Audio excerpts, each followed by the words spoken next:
Yeah, so look, we talked about the fact that you ideally want a running back in the late rounds who can help you a little bit even if things don't go his way. But if things go his way, all of a sudden he's a league winner. For me, Ray Davis is that guy.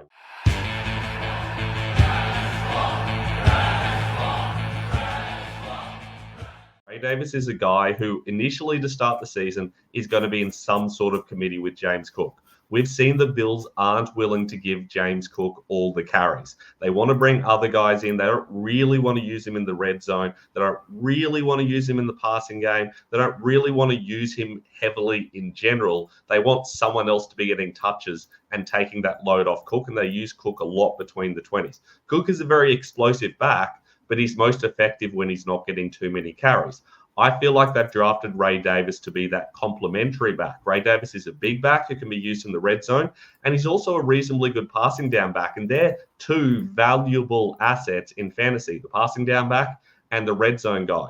But the thing I like most about Davis is that if James Cook gets injured, I could imagine giving Ray Davis all of the carries. He's a guy that I think can be a true workhorse back in this league, and I want that upside on my bench. I'm not going to be starting him most weeks, but I do like that I can slide him into my flex spot in a bind. But the thing I like about him most is that if James Cook goes down, all of a sudden I've got a guy who's definitely a starting running back in fantasy football. What's your thoughts on Ray Davis?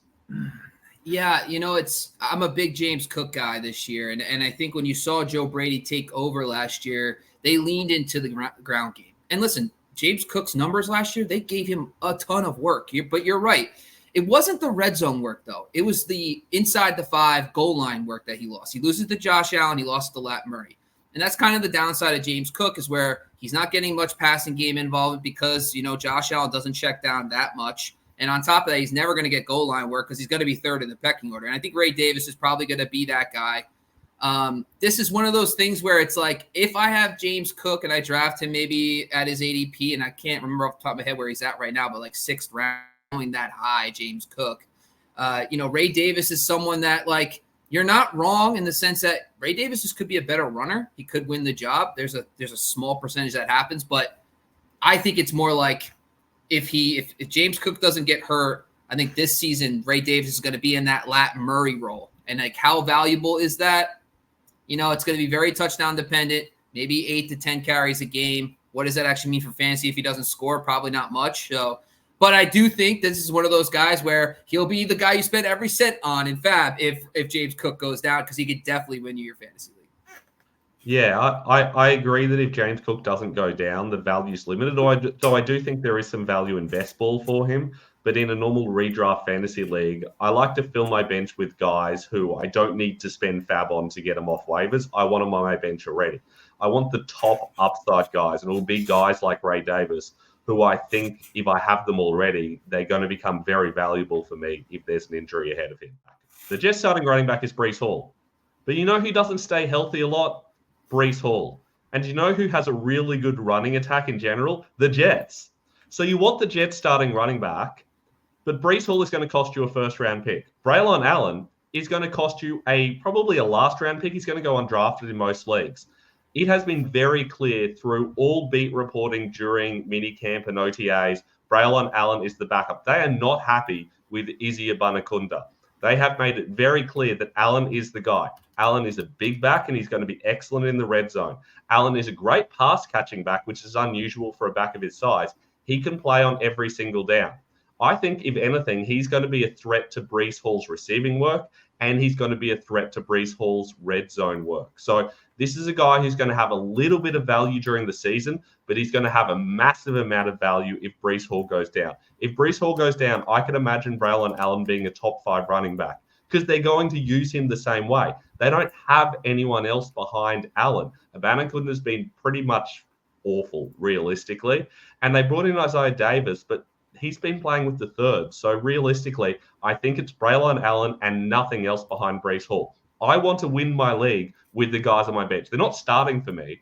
So I want a situation where I can bring them in and I can use them and they can help me win in the later part of the season. And I think that can happen with a very possible Breece Hall injury. Can I tempt you into Braelon Allen? So I mean, Breece Hall is like, I'm ready. He played 17 games last year. He looked awesome down the stretch. I have him as my RB2 in fantasy. I couldn't be more all in on Breece Hall. But this wouldn't be – so here's the other thing when you're looking at these situations, and I think what you said is really important is like if he can win the passing game work. Because if you're going to be a 1B back, and I've said this before, you need to have the passing game work because Breece Hall is going to be the primary ball carrier. I'm not expecting Allen to overtake him. That being said, it wouldn't be the first time, by the way. And listen, if you look at Jamal Williams early on in 2019 to 2021, when the Hackett and Aaron Rodgers were together in Green Bay, Jamal Williams was evolved a little bit. He had over 100. I think one season he had double-digit fantasy points in PPR, which isn't great, but that's baseline RB3 numbers when you're looking at it from that. And if Hall goes down, you just got an RB1. So there is a world where he could be maybe a passing game back a little bit, but he could be the number two back in this scheme and give you like double-digit fit. If you're really desperate, all right, get me 10 fantasy points and just save me for this week in my flex. Braelon, there's a world where he could do that. We saw it with Jamal Williams. So I'm not 100% against it. It's just, for my opinion, it's like I don't know what injuries are going to happen. So, like, I just don't see a world unless Breece Hall goes down that he's going to be a consistent flex play. Now, that could be wrong. Like I just brought up, Jamal Williams did it, but it wasn't – those situations are predictable. A lot of the times are based on does he get a touchdown that week or something fluky happens. So, but, yeah, he's a beast, by the way. He looks awesome, Braelon Allen. And I think it's like if I'm in Dynasty and I have Breece Hall, I kind of want to get Braelon Allen on my teams. If I got Breece, if I have deep benches and I have Breece Hall, I'm drafting Braelon Allen a round or two ahead of his ADP to make sure I get him on my bench because – those, like you just said, and that's what I love about this conversation. Like if something happens to Breece Hall, not only are you covered, but you just replace your RB1 with another RB1. Aaron Rodgers, by the way, is going to completely storm this year. He's going to be awesome. And if you look at the skill position group around the Jets, look, it's essentially Garrett Wilson and then a lot of other question marks. I mean, like Mike Williams, he's a nice player, but God, talk about can't stay healthy. Guy plays like 3 games, 7 games, 3 games, and then he plays like 12 one year. It's just ridiculous. Then Xavier Gibson, Alan Lazard. It's like, then they got the rookie, Corley. It's like Tyler Conklin might be my favorite backup, the Jets' second option there. So there is a world where a pass-catching running back can be effective too here. Yeah, I agree with you. Yeah, Corley's another one who's really interesting because I expected he was going to be the wide receiver 3, but they're suggesting with their beat reporting, well, actually, he's probably a gadget guy and he's going to be a returner for them and he'll probably be their wide receiver 4 or 5. So that's a bit scary. So, yeah, look, definitely there's some upside there. Look, I'm not saying that Braelon Allen is my favorite late round running back because he does lack that floor if nothing else goes well for him. I'd rather have Rico Dowdle. I'd definitely rather have Jerome Ford. I'd rather have Jaleel McLaughlin. But the deeper my bench gets, the more I want upside with those later guys. If I've got a bench of 6, 7, 8 players, or especially if I'm in a dynasty league where it's harder to get guys off waivers, I want all of the best waiver wire ads on my roster already. And for me, that's a Ray Davis, that's a Braelon Allen. And I still think there's enough upside that potentially he could carve out a role. But I definitely know if things go right, all of a sudden I've got a league winner on my hands. And the deeper my bench gets, the more I want to fill the bottom of my bench with league winners, knowing that I don't have to pay a lot in drafts. You can take him in very late rounds. He's probably free. You can probably get him in the last round of drafts. So I do want Braelon Allen for that perspective. Same reason I want Ray Davis as a guy who I think might have a small role but become something massive if things go right. I also want to point out that you saw it here first. You saw a Giants fan waxing lyrical about the Jets, and I feel like that's something we don't see enough on YouTube. So I am the worst. Nothing else. I'm the worst Giants fan when it comes to this stuff. I'll tell you, I am not biased at all. My mindset is I go into every team's offseason. I want to look at positive, like what's the positive view on every team. And listen, Aaron Rodgers is Aaron Rodgers. I don't care if he's 40. He's still good. I mean, Tom Brady proved us wrong over the last 5 years of his career into his 40s. But I will say, and listen, but back to Braelon Allen for a second.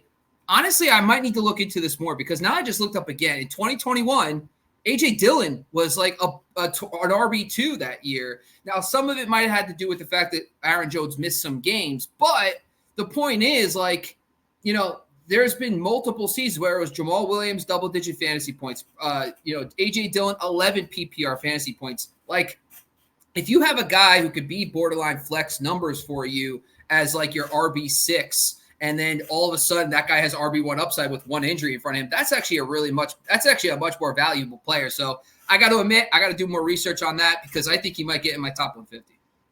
Yeah, look, realistically, running backs miss games. That's what they do. It doesn't matter who the running back is. They're going to miss games. So having the right guys on your bench is absolutely what you should be doing. You've got to fill your bench with upside running backs. There's no point in putting guys on your bench who aren't going to be a top 20, 15, 10 running back if things go their way. Otherwise, there's no point in having them there. They're just wasting a roster spot and you're never using them except in the occasional bye week. And you can get someone else off waivers who can do that exact role. So in those late rounds, I want a heap of these guys. This is how you win your league, or at least give yourself the upside to win your league.